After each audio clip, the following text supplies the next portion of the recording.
예수님, 오늘은 연중제 33주간 수요일입니다. 성부와 성자와 성령의 이름으로 아멘.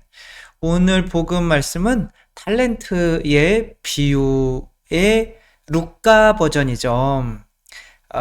설명을 드리자면, 탤런트의 비유와 다른 것은, 탤런트의 비유는 주인이 그냥 잠깐 나갔다가 오는 건데, 여기서는 주인이 나갔다 오는 목적이 나오죠. 주인이 뭐가 되려고 하는 거죠? 왕이 되려고 떠나는데, 그냥 떠나는 김에, 여기선 탤런트가 아니라 미나씩, 한 미나씩, 그것도 돈의 단위죠. 그냥 돈 한 꾸러미라고 생각하면 되는 거죠.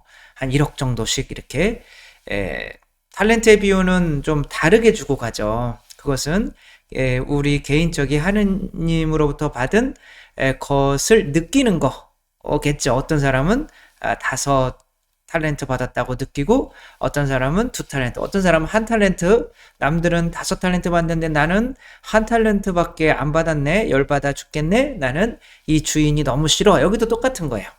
한 미나씩 똑같이 줬는데, 어떤 사람은 많이 받았다고 생각하고 10미나를 벌어서 주인이 올 때 이제 주고, 어떤 사람은 주인이 똑같이 줬는데 나는 받은 게 없어 라고, 이 지옥 같은 세상에서 그 주인 밑에서 정말 살기 싫다, 게을르게 그것을 땅속에 파묻어 놓고, 주인이 왔을 때 당신은 모진 분이니까 나를 이게 또 괜히 장사해가지고 다 잃어버리면 혼날까봐 묻어놓고 이렇게 왔는데요. 그래, 너 지옥 가버려. 그러면 한 미나 있는 거를 10미나 있는 사람에게 주는 거죠. 가진 자는 더 가지게 되고, 가진 자라고 하는 건 여기서 우리가 명확하게 알 수 있죠. 감사하는 사람인 거죠. 내가 가진 것에 감사하는 사람은 가진 자, 더 가진 자죠. 그쵸? 그 가진 자는 더 가지게 되고, 못 가진 자는, 있지만 불평하는 사람이 못 가진 자죠. 그런 사람은 가진 것마저 잃게 될 거다. 요게 이제 탤런트의 비유랑 비슷한데, 여기서는 또 왕이 되는 것을 거부한 사람들이 등장을 해요. 그래서 그 사람들을 이제 당장 처형하여라. 그러니까 우리에게 무언가를 주셨는데 그것에 대해서 감사하게 된다면 그분을 뭐로 인정하는 걸까요? 왕으로 인정하는 거죠. 내 가정에서도 부모님이 나에게 많은 것을 주었어요. 그러면 그 많은 것을 준 것에 대해서 감사해 하면, 감사한 분의 뜻을 따라야 되기 때문에 그 부모님이 나의 왕이 될 수밖에 없는 거죠. 누군가가 나를 지배하는 거죠. 내가 그분의 뜻을 따라주는 건데, 감사하지 않고 불평, 불만이 있다면 내가 부모님의 뜻을 굳이 따라줄 필요는 없죠. 그러니까 부모님을 왕으로 인정하지 않는 거죠. 여기서 감사라고 하는 게 그분을 왕으로 인정하는 거, 그 왕으로 인정한다는 거는 그분 나라에 살게 됐다는 거죠. 왕이 나라를 다스리는 거죠. 그래서 우리가 이제 가정에서의 왕은 이제 부모님이 되어야 되고, 나라에서의 왕은 또 나라가 되는 거고, 이제 또 어디에요? 하늘나라에서의 왕은 이제 하느님이 되는 건데, 하느님을 왕으로 인정하는 것은 나에게 주신 모든 것에 대해서 감사하는 사람이 될 수밖에 없는 거죠. 그러니까 이분은 우아한 비디오에 나왔는데, 이분은 이제 저 토치로 몸을 막 이렇게 지져요. 왜냐하면은 자기 몸 속에 벌레가 막 이렇게 벌레가 기어다닌다고 생각을 하는 거죠. 그리고 이제 베이비 파우더를 30만 원어치 사가지고 매일 온몸에다 베이비 파우더를 저렇게 바르고 다니고, 이 옴이 이렇게 그걸 바르면 이렇게 툭툭툭 튀어나온대요. 이렇게 벌레가 눈으로도 나오고 코로도 나오고. 근데 그것은 좀 망상인 거죠. 그래서 이분이 왜 이렇게 됐냐면, 중학교 때부터 공장에서 일을 했는데 거기서 이제 구타를 당한 거죠. 그리고 머리에 이제 맞아서 약을 이제 계속 먹어야 되는데, 그래도 약 먹으면 괜찮아서 워낙 착해서 결혼도 해가지고 자녀들도 낳고 잘 키우고 있었는데, 이제 20년 정도가 이제 지나서 이 어머니께서 돌아가신 거죠. 그러니까 어머니가 돌아가신 이후로 갑자기 이렇게 됐다는 거예요. 그래서 이게 어머니랑 무슨 상관인가? 지금까지는 어머니가 왕이셨던 거죠. 어머니에게 감사해 하니까, 마음이 착하니까. 그러니까 어머니가 싫어하는 행동은 할 수가 없었던 거죠. 이제 이분은 내가 감사해야 할 대상이 없어진 거죠. 그러니까 나를, 내 몸을 굳이 그 분이 원하시는 뜻대로 살아갈 필요는 없게 된 거죠. 그래서 어떤 가정 안에서 살려면, 가정에서 행복하려면 부모님이 계셔서 또 그 부모님에게 감사해야 그 부모님이 원하시는 뜻을 따라주면서 내가 무너지지 않게 되는 거죠. 근데 어떤 나라에 사는 것도 마찬가지인 것 같아요. 이제 우리 또 젊은 층에서 이제 헬조선 사실 맞죠. 어떻게 보면 뭐 취직하는 것도 힘들고 결혼해서 애 낳는 것도 힘들고 집값은 비싸고 사교육비 비싸고 하고는 있지만 그래도 우리나라를 지옥이라고 표현하는 것은 그렇게 하면서 우리나라에서 행복할 수 있을까? 역사 이래로 지금만큼 나라가 행복했었던 때는 없거든요. 그러니까 삼국시대에는 3년에 한 번씩 전쟁을 했대요. 지금 우크라이나랑 뭐 이스라엘이 하마스랑 전쟁을 하고 있지만 그 전쟁을 하는 때는 정말 지옥이죠. 참혹하죠. 우린 이제 6.25 전쟁 이후로 사실은 굉장히 오랫동안 전쟁이 없는 이렇게 평온한 상태, 그리고 새끼를 다 먹을 수 있고 사회복지가 이렇게 잘 돼 있었을 때는 일찍이 없었죠. 그러니까 뭐 여자들 같은 경우는 조선시대로 치면 하녀를 300명을 데리고 사는 것과 똑같대요. 뭐 자동차도 막 그렇게 빠르게 끌려면 사람이 얼마나 많이 필요하겠어요.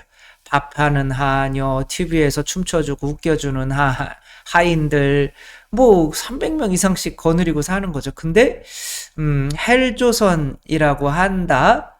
그 옛날에는 그렇게 취직해서 돈 벌기가 쉬웠을까요? 애 낳고 키우기가 쉬웠을까요? 훨씬 어려웠죠. 근데 이제 우리가 생각하기 나름인 것 같아요. 근데 이제 어떤 이분은 IMF를 맞아서 33년 동안 몸담았던 교직에서 강제 명퇴죠. 명퇴를 당하면서 이제 극심한 우울증이 온 거죠. 나는 이제 갑자기 명퇴를 당하니까, 그러니까 대인기피증도 오고, 그러니까 뭐 술로 좀 내 기분을 좀 업 시켜야 되잖아요. 그러니까 이제 알코올 의존증, 알코올 중독 상황에 이렇게 간 거죠. 그래서 이제 페인처럼 살다가 TV를 봤는데 TV에서 애국가가 시작할 때인지 끝날 때인지 모르겠지만 동해물과 백두산이 마르고 닳도록, 근데 이 노래가 너무 좋은 거죠. 그래서 이제 애국가를 계속 불렀대요. 그러니까 이 국뽕이 차오르는 거죠. 근데 사실은 자신을 명퇴시킨 게 나라잖아요. 그쵸? 순식간에 이렇게 일자리를 잃었는데, 근데 애국가를 자꾸 이렇게 부르다가 보니까 나라 사랑하는 마음이 자꾸 뿜뿜 올라오는 거예요. 그래서 새벽 4시에 일어나서 7, 8년 전부터 이렇게 애국가를 부르면서 우울증과 대인기피증과 그거에서 벗어났다는 거예요. 알코올 중독에서. 그래서 이분이 이렇게 말씀을 하셔요. 가사 내용이 이렇다는 거죠. 애국가 가사 내용이 일단은 나라 사랑하자는 거잖아요. 나라 사랑.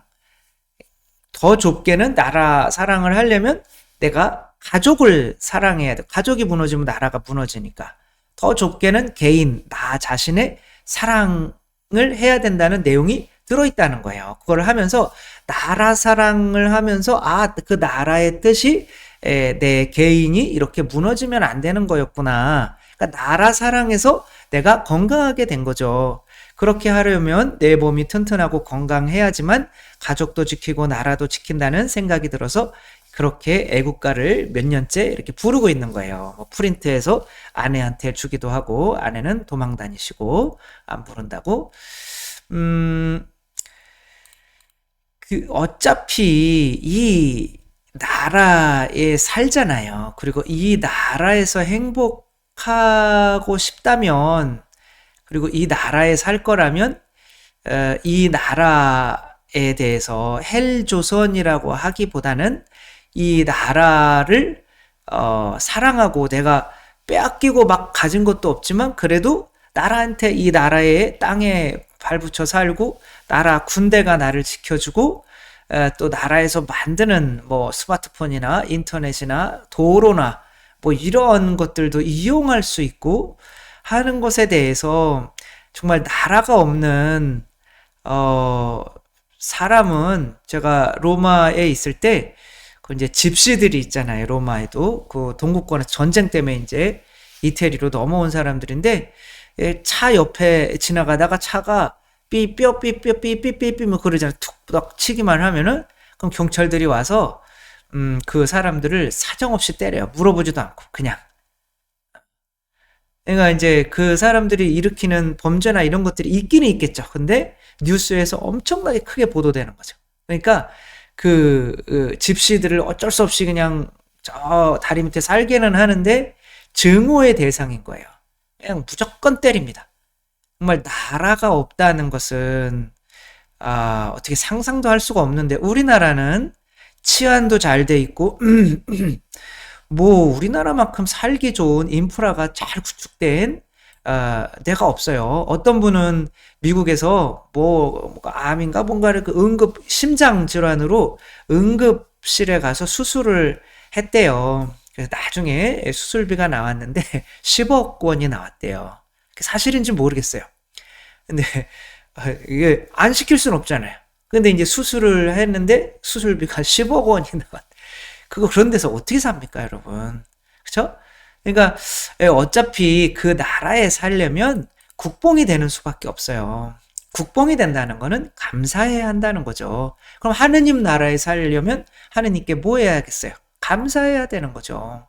한 미나씩 나는 왜 이거밖에 못 받았어? 그렇게 하게 되면 결국에는 여기가는 헬조선이야 라고 하게 되면 스스로 자기 자신이 이 나라에 살 수 있는 자격이 없다고. 그런 사람이 나라를 위해서 뭘 하겠어요? 아무것도 안 하겠죠. 그러니까 이제 어차피 산다면, 가정에 산다면 부모님께 효도해서 감사한 사람이 행복한 거고, 이 나라에 산다면 이 나라에 감사하는 사람이 행복한 거고, 하느님 나라 산다면 하느님께 감사해야 하는 사람이 행복한 건데, 이미 이 세상에서부터 하느님 나라를 살려면 모든 것에, 내가 받은 모든 게 다 하느님이 주신 거니까 내가 받은 모든 것에 감사할 수 있는 사람이 되어야 하는 거죠. 네, 주님께서 여러분과 함께 전능하신 천주 성부와 성자와 성령께서는 여기 모인 모든 이에게 축복을 내리시어 길이 머물게 하소서. 주님과 함께 가서 복음을 전합시다. 하느님 감사합니다. 성부와 성자와 성령의 이름으로 아멘. 감사합니다. 사랑합니다.